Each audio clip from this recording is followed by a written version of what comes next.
afternoon, Clayton and Rabun County. I'm Roger Glenn. I'm happy to be here with Mayor Kurt Cannon. This is the first, I guess, and what we're going to do is a monthly series with the mayor talking about just some of the key issues, your priorities. Probably do those right after city council meetings. So stay tuned for some exciting and cool stuff. But Mr. Mayor, thank you for your time today. Thank you for the opportunity and coming by to hang out with me a little bit today. Well, it's always beautiful in your office. Got a sunny day, so we're happy for that.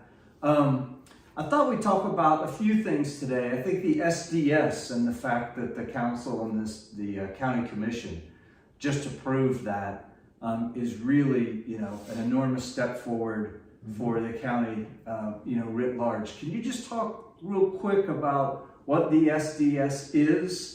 And in your estimation, what the significance of its passage, if you will, is? Right, so SDS is unique to Georgia, and it's Department of Community Affairs set up this process several years ago to help cities and counties do a better job at figuring out who does what, who pays for what, which tax money goes where, and where it's focused, and to kind of keep everybody in their lanes. Mm-hmm. And so it's called a Service Delivery Strategy, SDS. And so this has been something that the county and city has been fighting over pretty heavily for about 8 years.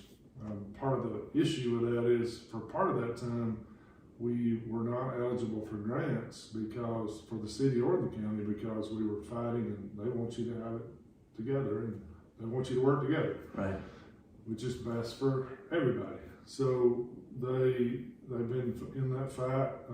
When I was elected, it was my number one priority to get that done. So I started working with the county, started really researching the law, started talking to some people around the state that are knowledgeable in that and figuring out the best way to solve the remaining issues. So there were several issues that were agreed upon, and then there was a few left that were not. So I immediately started working on those and talking with the council. What can we agree to? What can we not? How can we work this out? Mm-hmm. So spent a lot of hours, a lot of time just working went to the county and said, I want to finalize this. Yep. Let's work together and leave the lawyers out. Let's sit in a room. Let's figure it out. Yeah. When we get it done, we'll let the lawyers write up the wording and we'll get it finished. And that's exactly what we did. So we released an attorney that was with the city from Atlanta, and we used our in-house attorney to help us tweak the wording, and we got it done. Yeah. We were actually finished by our first meeting in January, but we had to do all the word tweaking, so that took about a month for the respective attorneys to get that tweaked out, and it also brought up a few little things that we needed to discuss and make sure we could agree on, and then we were able to meet this week and have a joint meeting with the commission, and all in favor, unanimous decision. So that was exciting. It's great for the community. That fighting didn't help anybody. We spent a ton of money on attorneys and lost grants and lost opportunities and didn't put a single water line in the ground or pave a single road with that lost money. That's sad. Yeah. We can do that now. We're working together and bringing everybody up together. Yeah, and we'll, I'm sure, at future iterations of this be talking about some of the potential outcomes and good things that happen as a result of that.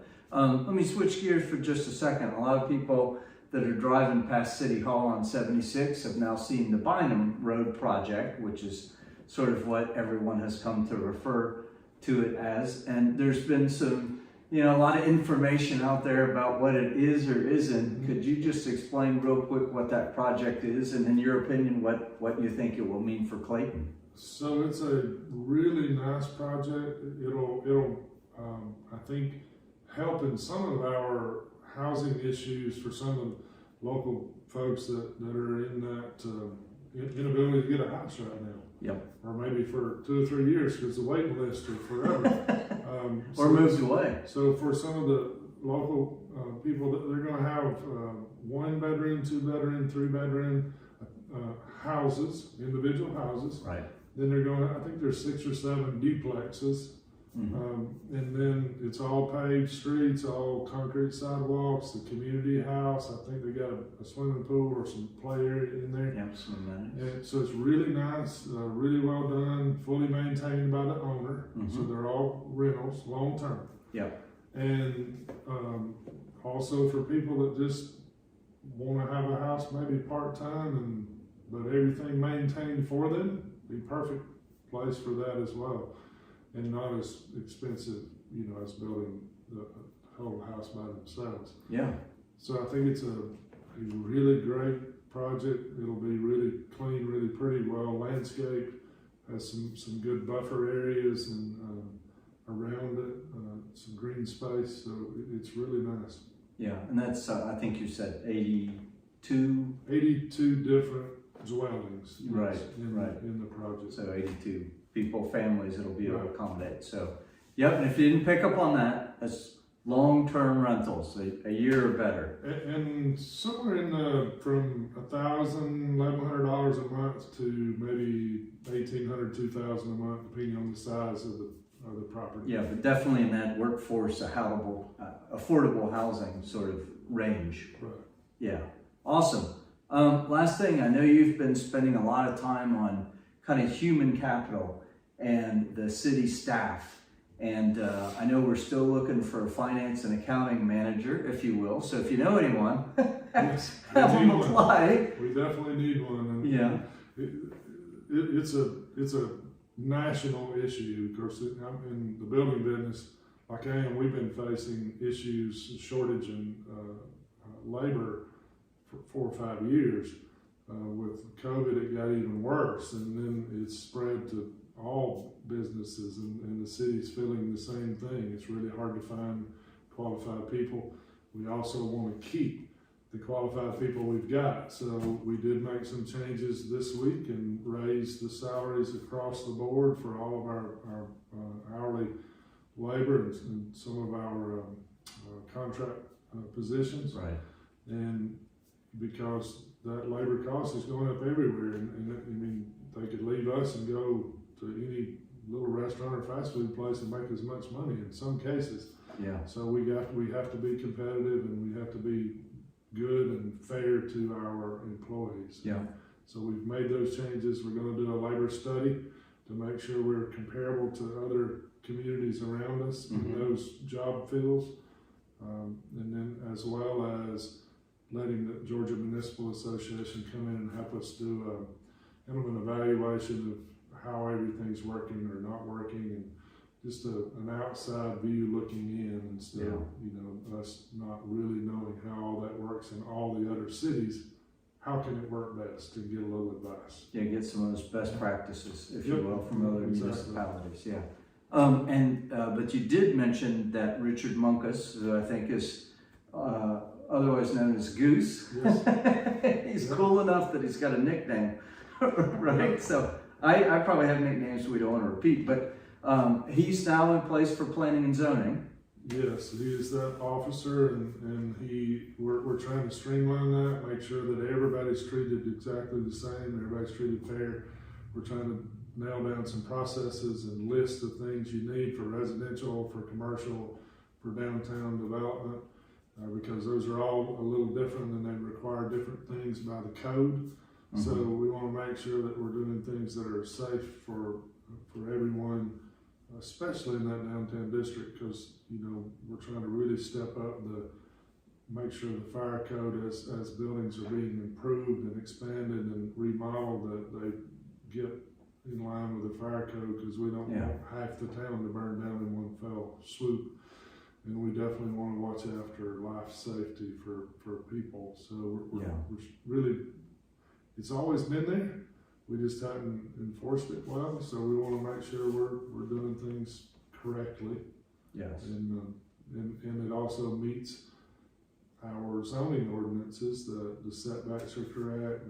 The heights are correct. Our soil and erosion measures are in place and taken care of and maintained. Mm-hmm. So just putting everybody on the same equal playing field and make sure we do it right. Yeah, that's great news. One impromptu topic that I thought you might want to say a few words before we wrap up. The project to renovate the old Clayton and reopen what was the old Clayton Inn, maybe a different name going forward. Would you like to say a couple words about that? Yeah, actually, I think they're planning on calling that the Bridge Creek Inn. A really good team of 3 guys that are working on it, and we're really excited about that. We're trying every way we can, and even exploring some new possibilities of how to help them get in there. They're going to spend about $9 to $10 million on that project. Mm-hmm. It'll be the largest capital expenditure in the city of Clayton to date. And it'll be a really huge benefit to the community and every store, every restaurant. As we grow and move forward in Clayton, it'll be a huge benefit to everyone. Yeah. And definitely eliminate an eyesore. Right. Yeah. Create something great out of something that used to be, but unfortunately has not been. And to your point, not to be on tourism, there would be full-time employees that will work there and all the construction labor. Well, during the construction process, and they have really focused on using a local contractor, all local subs and local material suppliers that are working with Reeves, and that they're really doing a good job of being community minded and local minded, which we want our businesses that come here to do that. Yeah. And they'll also, once they're finished, they'll have 15 full-time employees in the hotel side, and they'll have about 15 in the restaurant side. They will have a full restaurant, a spa, outdoor facilities for small weddings, and a lot of corporate event things that they'll go after. And we're really excited about that. It'll be, again, a huge benefit to the community. And they'll be at about the 200 to 300 range on rooms. Sometimes of the year maybe lower, or sometimes higher, depending on the time of the year. Yeah, that's the way it works. But it'll be a really nice, really nice high-end hotel so that we need. Great. Thank you very much for your time. I know you're extremely busy, but we appreciate it. And I hope all of you out there will look forward to future episodes that we have when we mic up the mayor or whatever it is that we decide to call these little sessions. But we appreciate it. Yeah, thank you, and thank you all for listening today.